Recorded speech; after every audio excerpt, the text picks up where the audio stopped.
So my friend Caitlin and I, we are starting a YouTube channel. And to kind of kick things off, I am making a few videos under a certain topic. And my first topic is having conversations with people that you disagree with. And for my first video, I guess, I wanted to talk about where that inspiration came from. And the inspiration came from working at BuzzFeed. And I loved working at BuzzFeed. I worked there for, I think, roughly 6 or 7 years. Jesus. And like 90% of my best friends are from there. It was a great experience. I think it's a great company, all that stuff. But I will say, and this is mainly speaking to me and something that I did, and I think, it was prevalent at the company with other people, especially white liberals, was we could have been better. I could have been better at making content and just in general, just regular conversations with people at the office, just better at engaging with opinions that I don't agree with. And as a company in general, I think that we struggled with that. And I think especially for the white liberals at the company, because, most of us were liberals at the company, but for the white liberals, so including myself, I think part of it was because we were so worried and focused and partly rightfully so, but we were so concerned with making sure that we were saying the right things whenever there was disagreements about social issues or something like that. We were very concerned about making sure that we were saying the right things, that I think we sometimes lost sight of the end result or the end goal or what's the bigger picture. Anyways, this was just something that I noticed happening time and time again. And I often wondered if our just really rigid nature in talking with people that we disagreed with, I often wondered if it pushed people away, employees or viewers.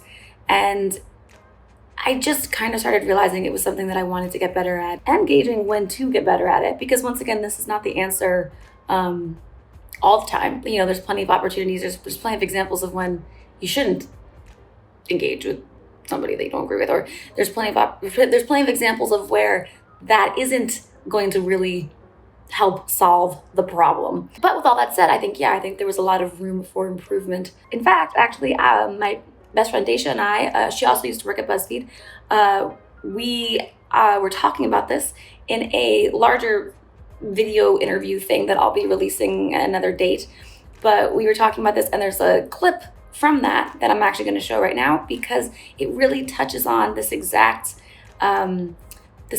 topic, of an instance of a thing that really happened at BuzzFeed. So here is that clip. Because what I would see happening at BuzzFeed is that there were people who maybe didn't have the same liberal beliefs as others. There was a person who I think asked a question about if there can be a black people meet, why can't there be a white people meet or something? Oh yeah, if there's a black person dating app. Yeah. Something like that. Why can't there be a white people only dating app or something? But what was so interesting about overhearing the conversation was a lot of the liberals being around being oh, I can't believe, how could you ever, oh! Right. And it's nobody answered the question. And it was a lot of shame. And if anyone has read Brené Brown, shame-based learning does not work. Mm-hmm. And when you shame people, it causes them to reinforce their beliefs and double down even harder. Again, not the best question to ask. No, completely tone deaf. But at the same time, I don't necessarily think that this person had racist intentions in asking the question. That was a dumb question. Yeah, it was just it was a poorly phrased question, and all you had to do was answer it or not answer it. Once again, I don't think this is the cause of all issues, and I don't think that this is gonna solve everything. This is not if we could all just talk it out more. I know that this is not the end all be all, but with all that said, it's still something that I just don't think we handled. I think we could have handled better. And so that is why I got so excited when I heard, segueing into my second part of this video, I got so excited when I heard Dr. Campt on The Daily Show. His whole business is to address these things. I'm Dr. David Campt, the dialogue guy. Americans need to be practicing their skills of compassion-based dialogue right now. We need to learn how to talk to each other across the ideological divide. We need to learn skills of humility, of empathy, and of listening so we can heal those divisions. And he's incredible and he's brilliant. And I reached out to him when I saw him. And I didn't think he was going to get back to me. I mean, this guy was just on The Daily Show, but he did. He did. And I was so excited. And so he agreed to a interview, and it was exactly the clarity and the focus that I needed going forward, wanting to have more conversations with opposing parties for, whatever duration of time on this channel. This was a perfect kickoff. And so to end the video, to end this intro video into this, mini project of me talking to people that I disagree with, here is that interview with David. Because I think he sums it up very well. So here is that interview. Hey, we did it. Hey, look at that. There's a very valid argument for why create a bridge, because, it isn't just a vote. My one friend who's gay is like, any Trump supporter is basically making a vote against my safety. So you essentially are threatening my safety, and I don't have a reason to treat you with civility. And that's a difficult thing to argue. So what do you say to people who they're so passionate about their beliefs that there's the argument that we shouldn't even be bridging any type of conversation to begin with? There's a couple of pushback arguments I would suggest. Yeah. One of them has to do with the role of allies in this work. So it's one kind of issue for your LGBT friend to not want to engage those people.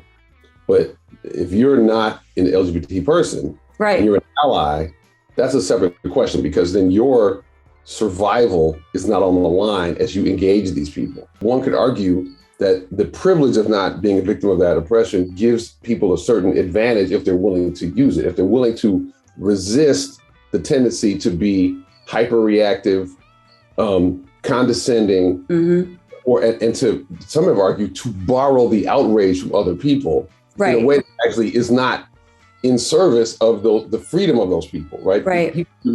People are not persuaded when they're shamed or when they're made to feel guilty or stupid. I think one of my articles said, to white allies, your anger belongs in the streets, not at home. I am not saying that anger is not useful, but we have to start conveying to people that using the energy of anger to mobilize, to organize your side, that can have value. Totally. When you're talking to one person, you're talking to your cousin, you're talking to your brother, you're talking to your neighbor, bringing that anger is not helping you. It's actually hurting you.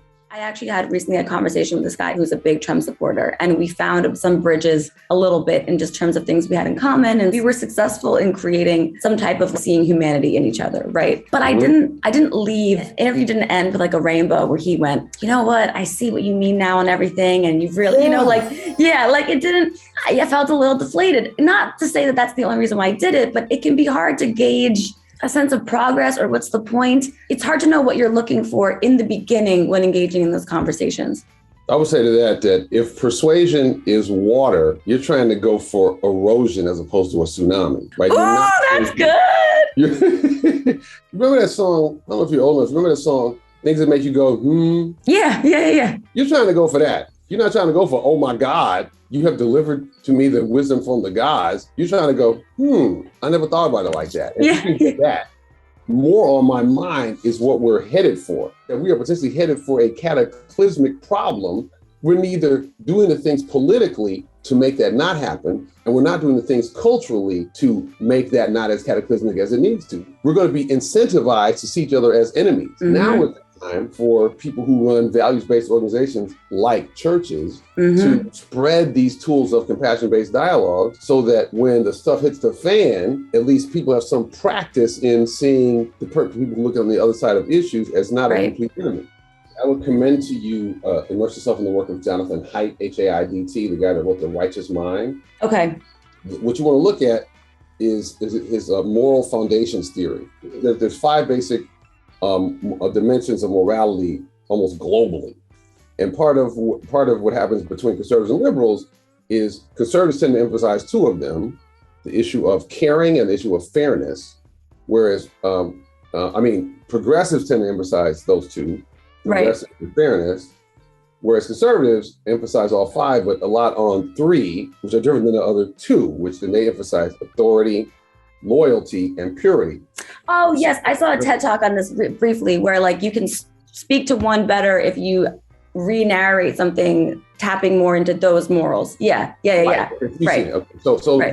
Anyway, so I'm not saying Donald Heist's the only person who has that. He's right. well summarized an existing body of literature. So right. I'm just saying that whole, as you navigate these interviews, refreshing yourself on that might be helpful because you use that as part of your conversation strategy.